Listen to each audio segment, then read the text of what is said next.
Hello, আসসালামু আলাইকুম viewers, কেমন আছেন সবাই? আবার কিচেন রুমে ফিরে আসলাম।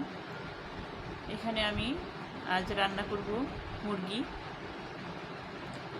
মুরগিটা আমি ড্রেসিং করে এনেছি, কেটে ধুয়ে পরিষ্কার করে নিয়েছি।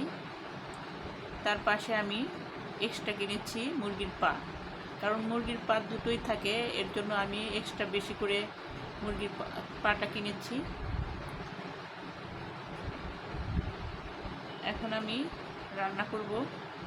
মুরগির পাটা আমি সিদ্ধ করে নিয়েছি গরম পানি করে। এটা আমি চুলায়। হ্যালো ভিউয়ার্স, মুরগির পাটা আমি কিভাবে চুলাই দেখতে থাকুন।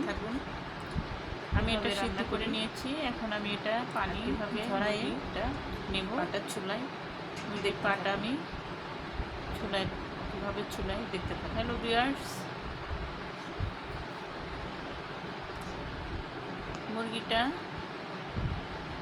মুরগির পাটা কিভাবে চুলাইতে হয়, আস্তে আস্তে আমার সিদ্ধটা একটু বেশি হয়ে গেছে। আস্তে আস্তে এভাবে ছিলাই নেবেন, ইজিলি চামড়াটা উঠে যাবে মুরগির পা থেকে।